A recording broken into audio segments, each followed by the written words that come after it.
Today's video will be a masterpiece. Watch it, save it, share it. Whether or not you're going through a divorce, whether or not you will go through a divorce, whether you think you need it now or whether you think you do not need it at all, watch it regardless. I will be revealing very important, priceless information, knowledge of which will be helpful and will empower you. Now get your pen and paper. Let us begin. Now, a lot of factors necessitated my decision to create this content. I've always wanted to. Right from the time of the late Osinachi and her husband Peter, to the Tonto and Churchill saga, and now the May and Yul Edochie and Judy Austin situation. I have always wanted to enlighten you guys on how issues around these things work. I have read and heard people make several comments born out of harmless ignorance. Comments like, oh, if this happens, I will get a divorce. If my husband does this, I have divorced him. If my wife does this, I will divorce her. And it makes me wonder, do you think the court just grants divorce requests indiscriminately because you asked for it? The law respects and recognizes the sanctity of marriage and have stipulated certain grounds or reasons upon fulfillment of which it would grant a divorce. In today's video, guys, I'll be explaining very clearly the grounds for a divorce in Nigeria. It is interesting to note that these laws are very similar amongst several jurisdictions all over the world. So listen very keenly, watch till the end, and do not skip any parts. You'll thank me later. The law would only grant a divorce if it is proven that that marriage has broken down irretrievably. And there are 8 factors that would allow the court to come to the conclusion that a marriage has indeed broken down irretrievably. 1. A willful and persistent refusal to consummate the marriage. A willful and persistent refusal to consummate the marriage. A court would grant a divorce request when one party to a marriage refuses to consummate the marriage. Now you may ask, what is consummation? Because a lot of people have a false idea of what consummation is. Consummation is not the everyday sexual intercourse that a man and wife has. That is not consummation. Consummation is the first act of sexual intercourse after the marriage. I often hear people say, oh, that woman, the woman refused to go to bed with her husband. The man can sue. She refused to consummate the marriage, but they have 4 kids. No, that marriage has very well been consummated. He can't come under this ground. Once a man and a woman has had sex after marriage, that marriage has been consummated. What this ground for divorce means is that since the marriage began, the couple has never had sex because one party is making sure that it doesn't happen. And trust me, these things happen a lot in the society. Maybe due to diabolism, ritualism, due to sexual preferences. Yes, you see many gay guys, they know their sexual preferences, but they would marry. And when they get into the marriage, they'll refuse to touch their wives. That is an example where this ground can come to play. And note that there are 2 conditions for this refusal. One is that it must be willful. It must be deliberate. It must not be due to circumstances above that person's control. Like maybe weak erection. A man might be wanting to have sex with his wife, but the machine gun is not cooperating. That cannot come under this ground because that was not willful. Or maybe due to ill health or distance. This makes that refusal unwillful. That is on the one hand. On the second hand, the law says that that refusal must be persistent. It must be continuous. It must be repeated. So if after the marriage someone tries once, twice, and the man or the woman says no, or maybe because of pain for inexperienced people, you now run to court and say this person has refused to consummate, no. That refusal must be persistent. Meaning you have tried and tried and tried and tried for a period of time and that person has still not budged. So before we go to the next point, I'm going to be highlighting the interesting facts about every point that we discuss. And the interesting part about this ground is that regardless of how many times you both have had sex, even if you guys have been living together and having marathon sex every day, what counts is the first sex after that union becomes official, after marriage. So it's inconsequential how many times you have had sex before the marriage. If the first sex is not had, that marriage has not been consummated. Let's go to the second ground. The second ground for a divorce under the law is adultery, and the other person finds it intolerable to live with that adulterer or adulteress. Please note, before I go on, you know that Nigeria is a very diverse and funny nation. It is important that I note that this is different from situations under customary law. For those that did just traditional marriage, the situation is very different. Because under traditional marriage, a husband is permitted to divorce his wife on account of adultery, but a wife is not permitted to rely on her husband's adultery to seek for a divorce under customary law and traditions. So let us go on. So adultery is recognized by law as a ground for divorce. Adultery being committed on one hand, and the fact that that person who has been cheated on finds it intolerable, cannot tolerate living with that person who has cheated on him or her. But please note, you lose a right to come under this ground if you by any way condone that adultery. So if an adultery happened some years ago, you didn't make a fuss about it, you forgave, you accepted it, and you continued living together as man and wife, discharging responsibilities, and later on in future you come and say, oh, he committed adultery in 1802. No, you are barred from coming under that ground because you condoned that adultery.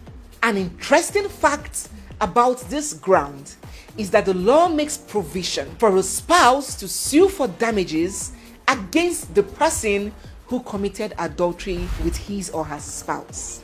So if Clara slept with Jane's husband, knowing that Jane is married to that man, Jane has a right in law to sue Clara for damages for sleeping with her husband.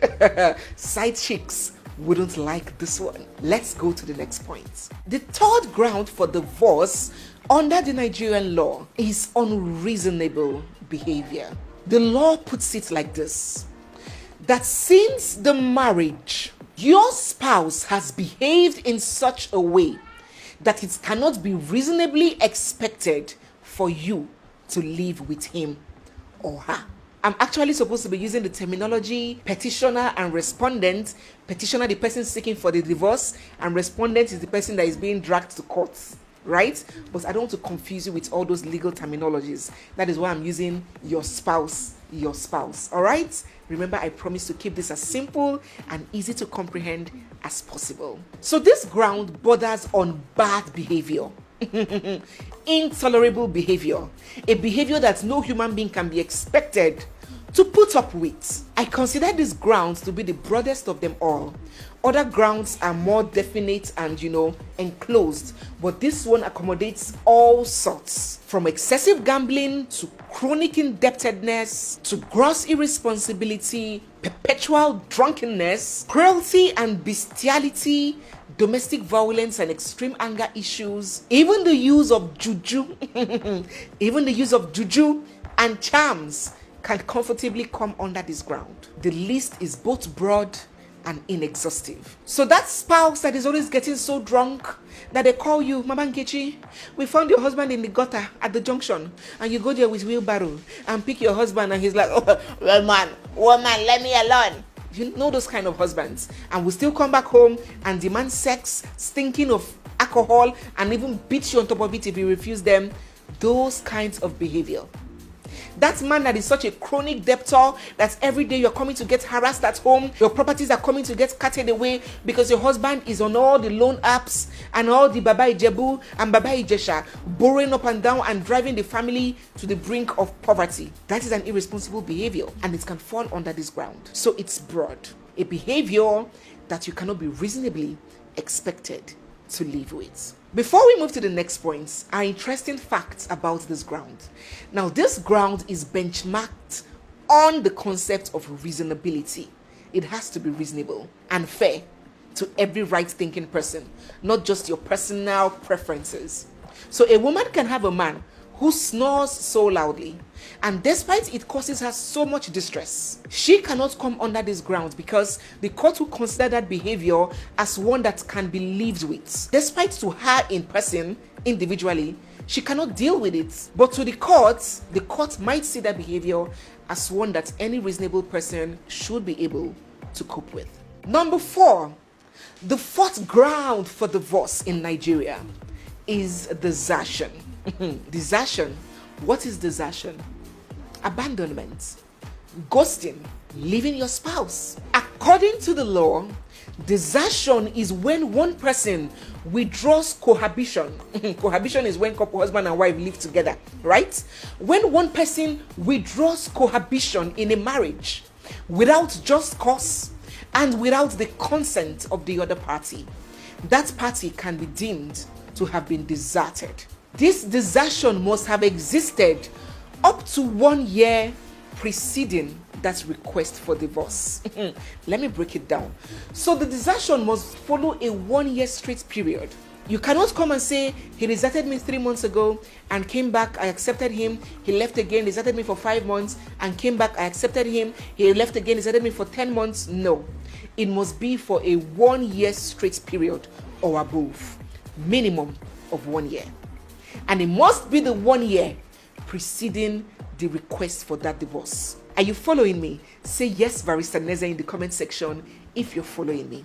So if your spouse deserted you in 1999 and he came back and you guys fought, kissed and had makeup sex and 10 years later or 5 years later or 2 years later you come back on the ground of desertion and say he deserted me last year, no, that cannot come under this ground, because that is not the 1 year preceding that request. So if you want to ask for the court for a divorce today under this ground of desertion, it means that within the last 12 months to 2022, that is when your spouse deserted you, not long ago, not 2 years ago.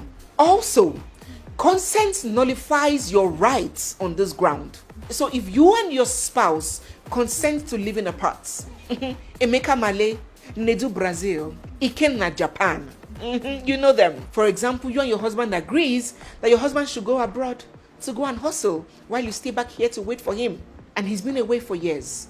You cannot claim desertion because that separation was consensual. A very important and indeed funny fact about this ground is that you can be in the same house with somebody, living together, and on the face cohabitation is happening, and still be held to have deserted your spouse. How possible? I would explain. Desertion are in 2 types: desertion de jure and desertion de facto. The jure desertion is desertion according to law. That is the actual desertion where somebody packs his or her load and commutes for house.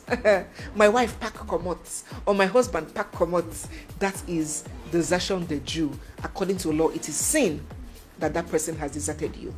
But desertion de facto means that even though this person has not deserted you, even if that person still resides in the same house with you, by their actions, you feel deserted and alone.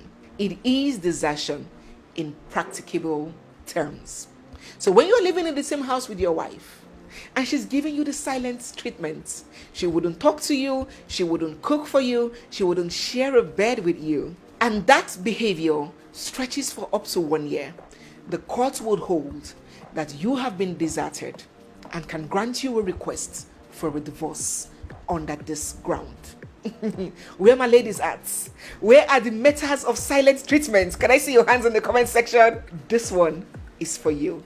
Alright guys, at this juncture, we have to bring this particular episode to an end. I do not want this video to stretch too long so I don't lose you guys along the way. There is going to be another part to this video where we're going to continue the grounds, and this other part even has more controversial reasons and grounds that will drop your jaws. Don't forget that you can support my channel and the work that I do by subscribing, sharing my video, also keying into my Patreon or PayPal account, or just joining membership on my channel by super thanks or super chats. So tell me your feelings so far on the points that we have listed. Subscribe, give this video a big thumbs up, drop your contributions in the comment section, and stay glued for the second part of this discuss. It's me, your girl Barrister Neze, and this is Nezeville. I'll see you guys in my next one. For now, bye.